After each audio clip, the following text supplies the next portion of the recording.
ఈ ఉషా కిరణాలు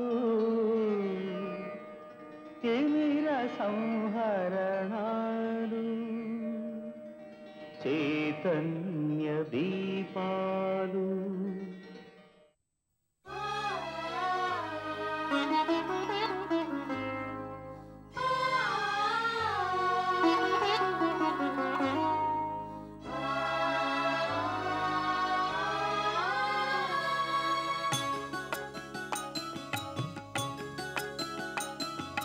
యుగ యుగాలుగా ఎగిరిపోని గంధం కాలదోషమే పట్టని కమ్మని గ్రంథం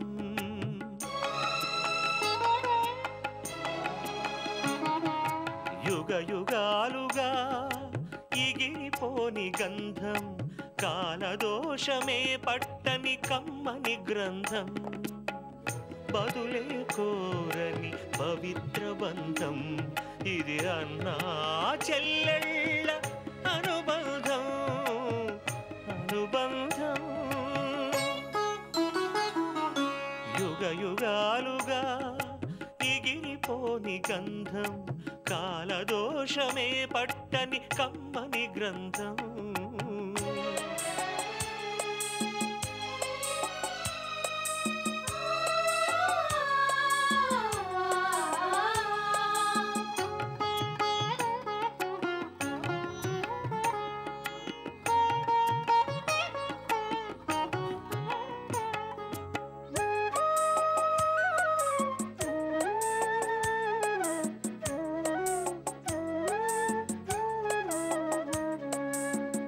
అంబలితానై కంబళితానై పెంచేటి అన్నా ఆప్యాయతలో అతను కన్న తల్లి కన్నా మిన్నా హృదయమే ప్రమిదగా అనురాగపు సమిధగా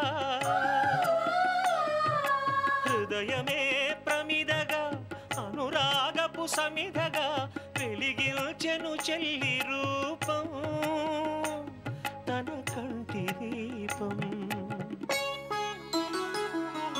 యుగ యుగాలుగా ఎగిరిపోని గంధం కాలదోషమే పట్టని కమ్మని గ్రంథం బదులే కోరని పవిత్ర బంధం ఇది అన్నా చెల్లెళ్ళ అనుబంధం అనుబంధం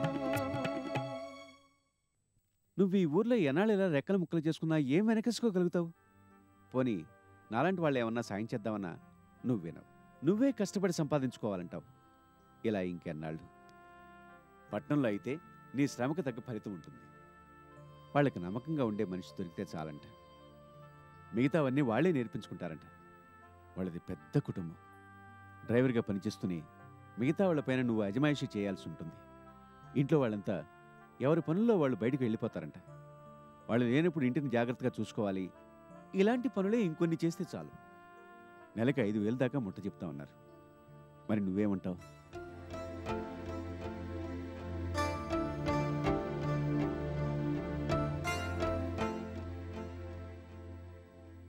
నువ్వు ఒక 2-3 ఏళ్ళు కష్టపడితే బోల్డ్ ఇంత వెనకేసుకోవచ్చు. వాళ్ళు బాగా ఉన్నవాళ్ళు, ఖర్చులకు ఏమాత్రం వెనకాడరు. నిన్ను బాగా చూసుకుంటారు. నమ్మకంగా వాళ్ళ దగ్గర పనిచేస్తే చాలు, నిన్ను అందలమే ఎక్కిస్తారు. నమ్మకంగా ఉండే మనుషులు వాళ్ళకి దొరకడం లేదట. ఒకటే గొడవ. వాళ్ళ సమస్యలని నాకు ఫోన్లో చెప్పారు. నేను వెంటనే నీ గురించి ఆలోచించాను. నీ ఖర్చులన్నీ కూడా వాళ్లే కడతారు. నీకు సంపాదనే తప్ప ఖర్చులు ఏవి ఉండవు. ఏమంటావు? అది కాదు బాబు గారు, పద్మను వదిలి నేను ఎలా వెళ్ళగలను? దాని గురించి నేను ఆలోచించాను. పద్మ నీతో పాటు రావాలంటే ఇక్కడ కాలేజీ మానేయాలి. చదువు మధ్యలో ఆపేస్తే ఏం బాగుంటుంది చెప్పు? అవునయ్య గురు, ఇంతకాలంగా కష్టపడి చదువుకున్నదంతా వృధాగా పోతుంది. అయినా ఎంతసేపు పద్మ గురించి ఆలోచిస్తావు తప్పితే నీ గురించి నువ్వు పట్టించుకోవేంటి? పద్మ ఆడపిల్ల, నీ దగ్గర ఎన్నాళ్ళుంటుంది? ఎప్పటికైనా పెళ్లి చేసి పంపించాలి కదా. పద్మ కోసం నువ్వు ఎన్ని అప్పులు చేశావో తెలుసు. నీకున్నదంతా పద్మకే ఇస్తావని కూడా తెలుసు. మరి ఆ తర్వాత నువ్వేమైపోవాలి? నీ గురించి కూడా నువ్వు ఆలోచించుకోవద్దా? చెప్పు రాము. అయ్యగురు, నేను ఇలా అంటున్నానని ఏమనుకోవద్దు. నీ మంచి కొరే ఇదంతా చెప్తున్నాను. చెల్లెల మీద నీకున్న ప్రేమ గొప్పదే, కానీ అంత మాత్రం చేత నీ గురించి నువ్వు మర్చిపోకూడదు. రేపు ఎటుపోయి ఎటు వస్తుందో ఈ అప్పులన్నీ తీర్చాలంటే నీకు కష్టం అవ్వచ్చు. నా మాట విని కొన్నాళ్ళు వాళ్ళ దగ్గరికి వెళ్ళి ఉండు. ఎంత మహా అయితే 2 ఏళ్ళు, చిటికలో తిరిగి వచ్చేస్తుంది. పద్మ గురించి నువ్వేం ఆలోచించనక్కర్లేదు. ఇక్కడ మేమంతా ఉన్నాం కదా చూసుకోవడానికి. అది కాదు బాబు గారు, మీరు చెప్పేది నిజమే. మీరు పద్మని కంటికి రెప్పలానే చూసుకుంటారు, ఆ అనుమానం లేదు. కానీ నేను పద్మను వదిలి ఉండలేను. రేపు పెళ్లి చేశాక ఎలాగూ దూరంగా వెళ్ళిపోద్ది. అంతవరకైనా నా చెల్లితో పాటు నన్ను ఉండనండి అయ్యగారు.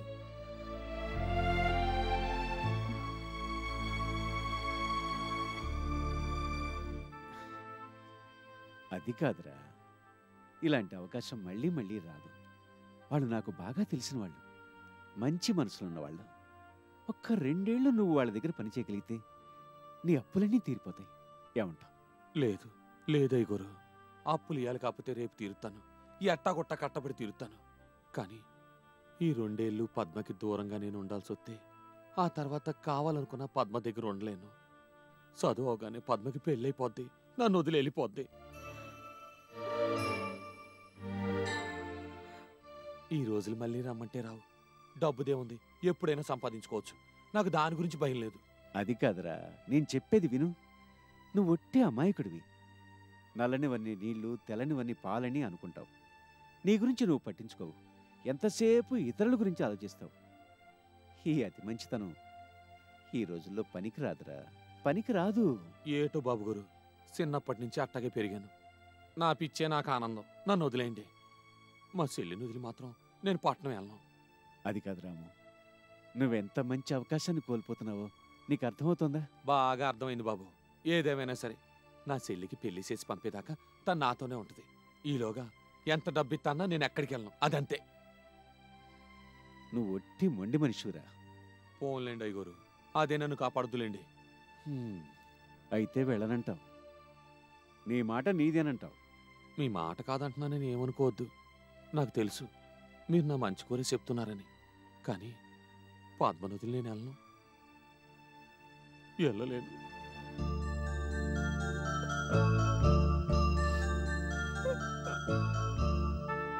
సరే, నేను చెప్పాల్సింది చెప్పాను. ఆ పైన నీ ఇష్టం నీది. నీలాంటి అమాయకుణ్ణి ఇక ఆ దేవుడే కాపాడాలి. వస్తా బాబు గారు, పొద్దుపోతాంది. సరే.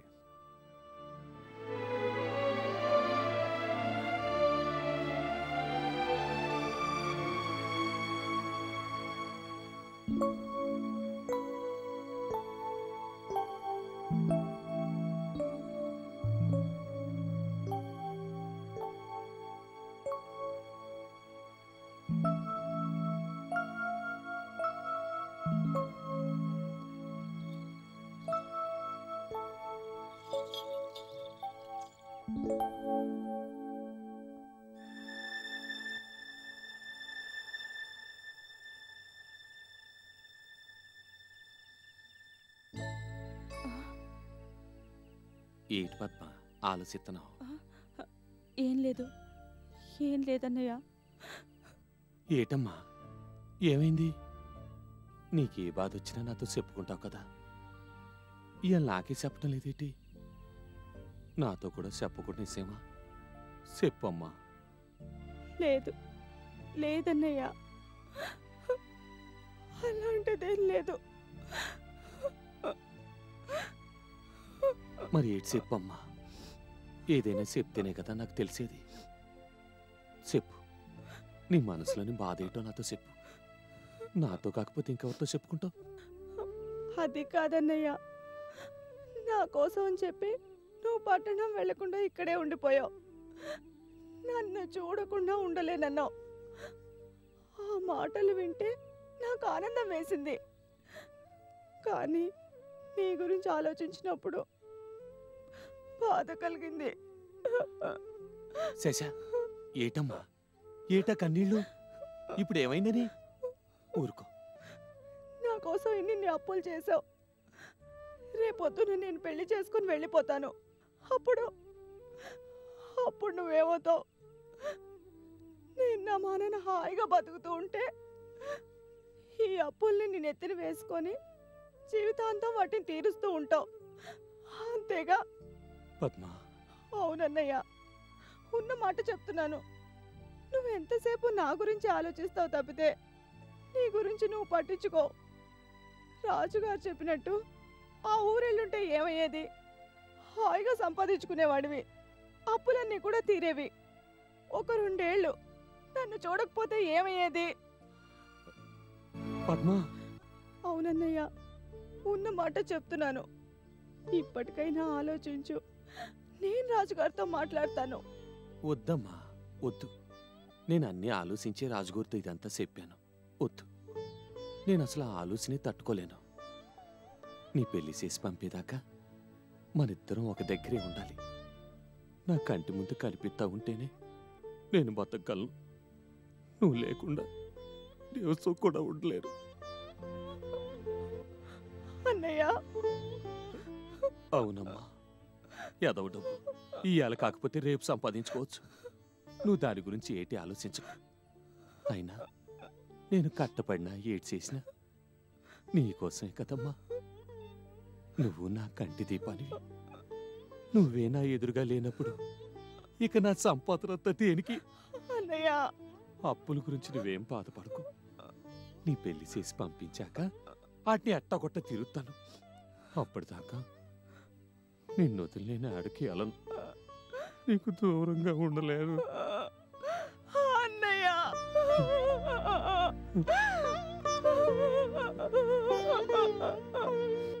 ఊరుకో పద్మ, ఊరుకో. ఏంటిది చిన్నపిల్లలాగా? చాలా రైతులైంది, నువ్వు ఇంకా అన్నం తెల్లలేదు. లే, ఎంగిలి పడుతూ కానీ ఇవాళ నేనే నీకు ముద్దలు కలిపి పెడతాను.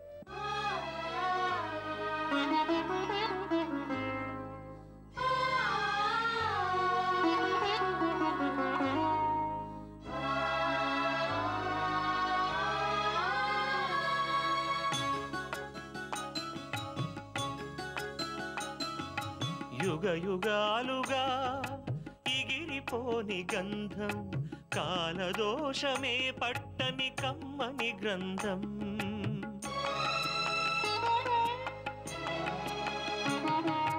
యుగ యుగాలుగా ఇగిరిపోని గంధం, కాలదోషమే పట్టని కమ్మని గ్రంథం. బదులే కోరని పవిత్ర బంధం, ఇది అన్నా చెల్లెళ్ళ అనుబంధం. అనుబంధం యుగ యుగాలుగా ఇగిరిపోని గంధం, కాలదోషమే పట్టని కమ్మని గ్రంథం.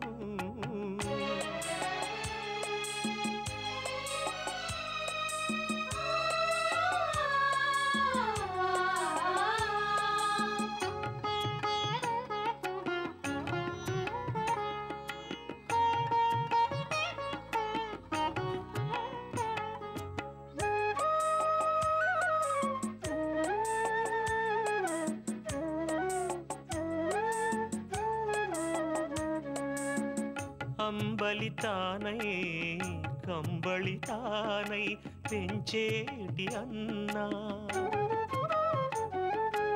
ఆప్యాయతలో అతను కన్న తల్లి కన్నా మిన్నా.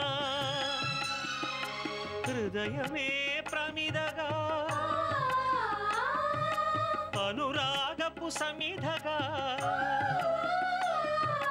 హృదయమే ప్రమిదగా అనురాగపు సమిధగా వెలిగించెను చెల్లి రూపం, తన కంటి దీపం. యుగ యుగాలుగా ఇగిరిపోని గంధం, కాలదోషమే పట్టని కమ్మని గ్రంథం. బదులే కోరని పవిత్ర బంధం, ఇది అన్నా చెల్లెళ్ళ అనుబంధం. అనుబంధం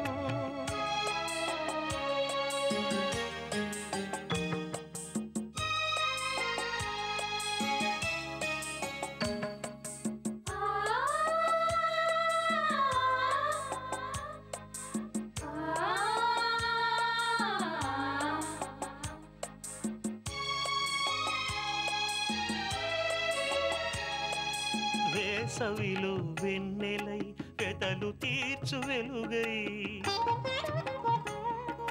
వెన్నుదన్ను తానై వెన్న ముద్దే తానై కరిగించెను దేహం ఆ కనిపించే దైవం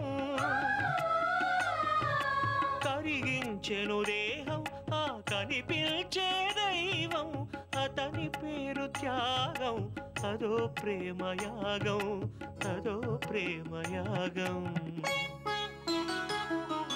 యుగ యుగాలుగా ఎగిరిపోని గంధం కాలదోషమే పట్టని కమ్మని గ్రంథం బదులే కోరని పవిత్ర బంధం ఇది అన్నా చెల్లెళ్ళ అనుబంధం అనుబంధం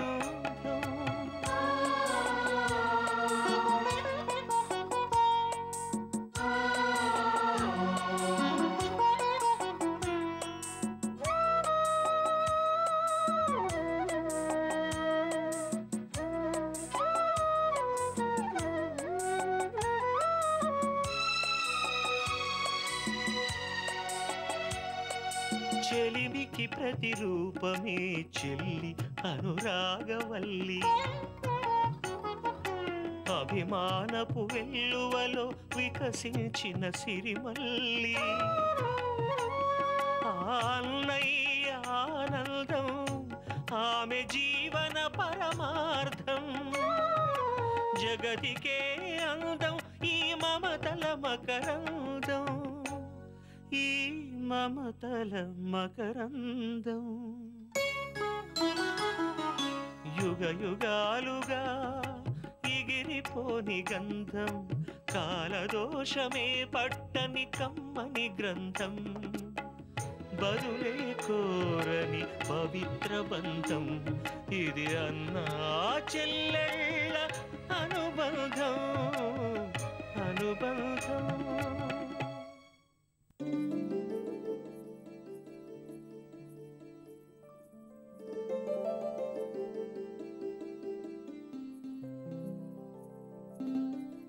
కాంతం అమ్మా ఇవాళ పావురాలకి మేత వేసావా? లేదమ్మాయి గారు మర్చిపోయాను పనులాడావుల్లో పడి. ఇది మరీ బాగుంది. రోజు ఇలాగే చేస్తున్నావా ఏంటి? పాపం అవి ఆకలితో మాడిపోతున్నాయేమో. రోజు ఉండే పనులే కదా. లేదమ్మాయి గారు రోజు పొద్దున్న సాయంకాలం మేత ఎత్తనే ఉన్నాను. ఇయ్యాలే మర్చిపోయాను. మేత ఇక్కడే ఉందా? అవునమ్మాయి గారు ఆ దగ్గరలోనే పీపా పైన ఓ డబ్బా ఉంది కదా, అందులోనే గింజలు అన్నీ కలిపిన మేత ఉంది. సరే అయితే నేను వేస్తానులే. అట్టాగే అమ్మాయి గారు.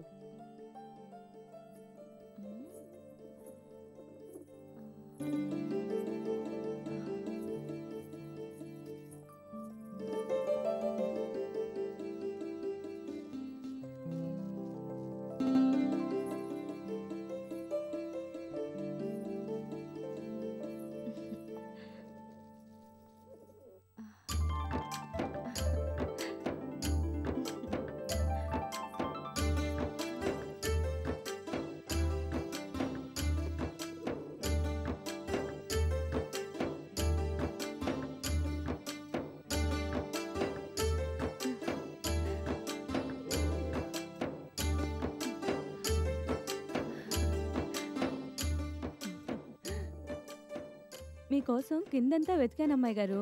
మీరు ఇక్కడున్నారని కాంతం చెప్పింది. రా, పావురాలకి మేత వేస్తున్నాను. నువ్వు కూడా వెయ్యి.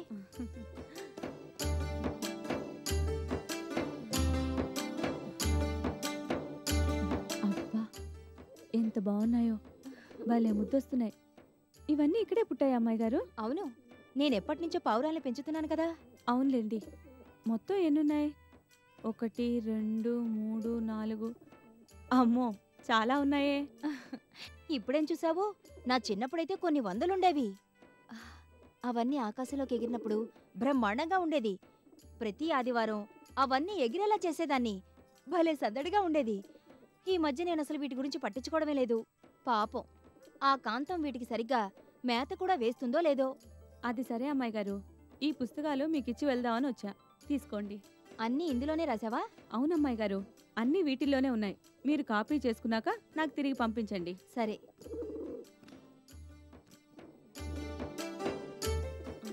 వీటిల్లో చాలా రకాలు కూడా ఉంటాయి కదా అమ్మాయి గారు? అవును, కొన్నిటికి తోక బాగా విచ్చుకొని భలే ముచ్చటగా ఉంటాయి. కాకపోతే అవి పెద్దగా ఎగరలేవు. ఆకాశంలోకి బాగా పైకెగిరి పల్టీలు కొట్టే రకాలు ఇంకొన్ని ఉన్నాయి. ఆ, పూర్వకాలంలో వీటి కాళ్ళకి ఉత్తరాలు కట్టి పంపించేవాళ్ళంట కదా? అవును. రాజుల కాలంలో అయితే సందేశాలన్నీ ఇవే మోసుకెళ్లేవట. ఇప్పుడివి ఆ పని చేయగలుగుతాయి అమ్మాయి గారు? ఎందుకు చేయలేవు? కాకపోతే మనం కొంచెం అలవాటు చేయాలి అంతే. అంతేలేండి. నేనొస్తాను అమ్మాయి గారు, ఇంటి దగ్గర చాలా పనుంది. సరే.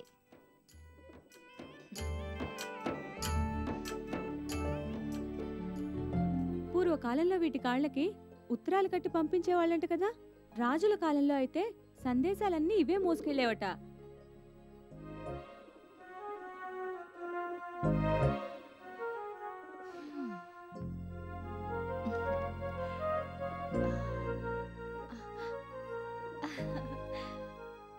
నేను ఉత్తరం రాసిస్తాను, రాముకి అందిస్తావా?